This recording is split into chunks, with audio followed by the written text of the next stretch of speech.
Hello, my name is Dr. Soyini Hawkins, and I am a minimally invasive gynecological surgeon in Peachtree Corners, Georgia, just right outside of Atlanta.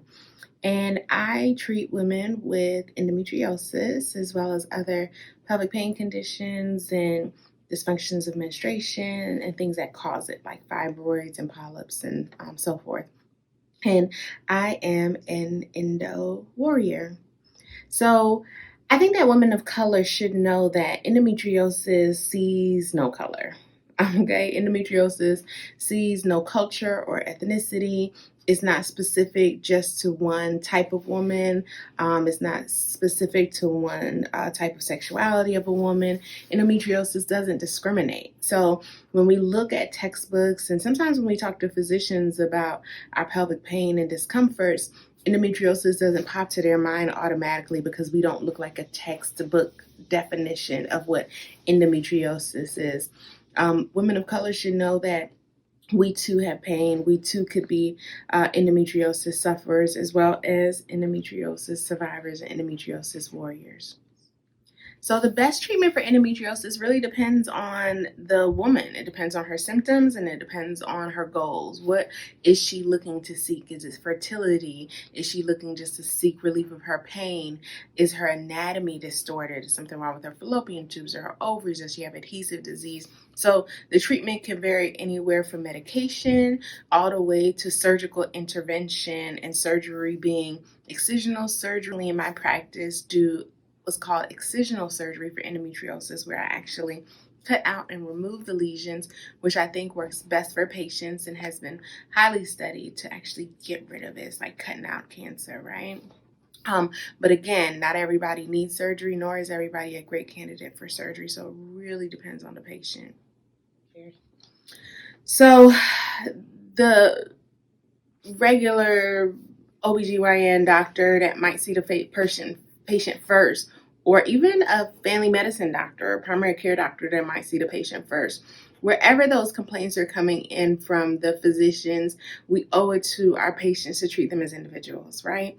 Racial inequality basically says that we are making these preconceived conclusions about our patients and what their symptoms might actually equate to even before we do the evaluation. So I'm a strong believer in truly being diagnostic, always in a very, conscious and safety and equitably way, meaning that every patient gets the same type of care and attention and like problem solving as the other. So no matter what their ethnicity is, their race, no matter what the books might say about what the proportion is that might suffer from this, that are of a certain type of makeup, I think the investigation should be across the board, because honestly, these are things you don't want to miss in your patient population. We care too much to miss them. So every patient that comes in with pain should receive an exam and should receive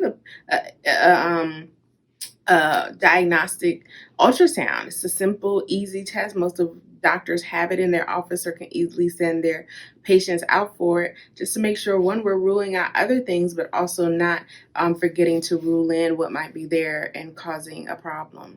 So across the board, every patient should be treated as an individual, and every patient should receive the same type of attention. When you do it like that, it's very, very hard to let those racial biases in.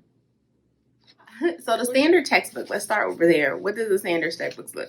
When I was trained, I was taught that endometriosis patient very typically looks like a young, slim, Caucasian woman. She might look like an athlete, very healthy looking, and has pain with every cycle since she started her cycle. Endometriosis doesn't always present like that. Endometriosis, again, has no weight restriction, has no height restriction, has no race restriction. It also doesn't always have that history that it's been pain forever. What about that endometriosis patient that has developed pain because of something else, has developed pain because of fibroids? I see endometriosis in the pelvis of probably 40% of my fibroid sufferers. And if you think about just the mechanics of how fibroid work, some of that backflow of the menstrual lining that might implant into the pelvis is why those patients might get endometriosis later in their life.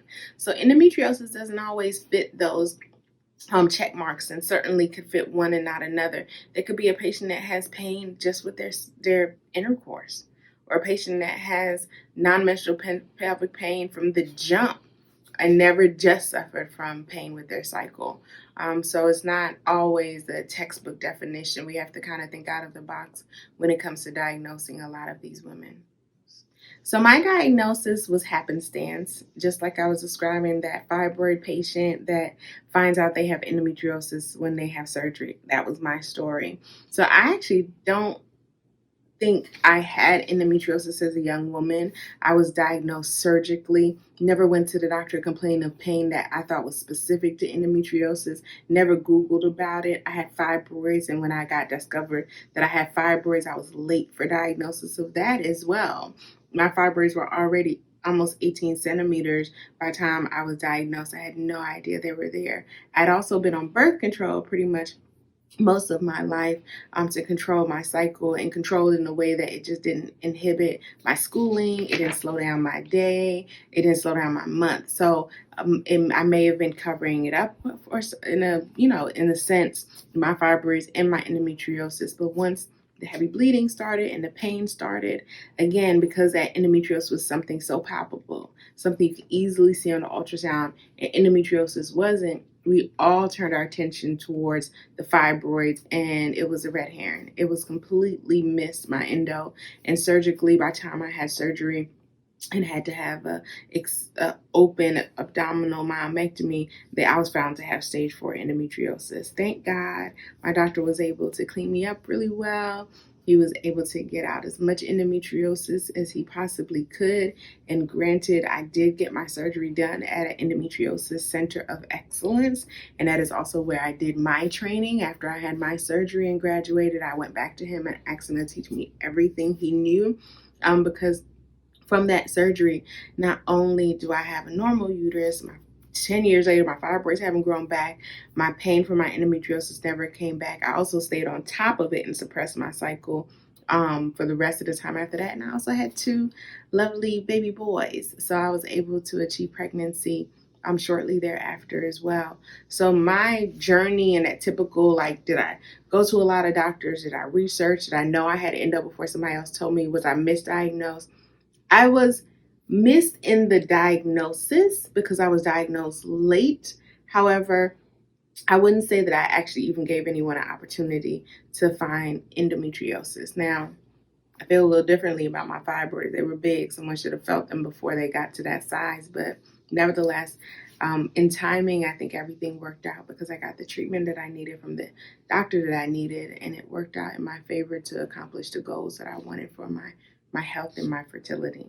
So my journey is a little bit different than, unfortunately, most women. They have to go through 3 or 4 or 5 doctors before anyone's willing to listen, or they're not empowered to describe their pain the way that it will actually, come across as, okay, this is inhibiting their life. This is actually impacting their daily living. They're going to the doctor and saying, oh, I have a little pain, where in actuality it's a lot of pain and it's stopping them from going to work. So we're missing that. And I encourage, especially Black women, to feel empowered enough to advocate for themselves when they do go to the doctor. Empowered enough to take notes and write down their symptoms, make it clear, so when they go, they can paint the picture and insist that somebody listens. Thank you.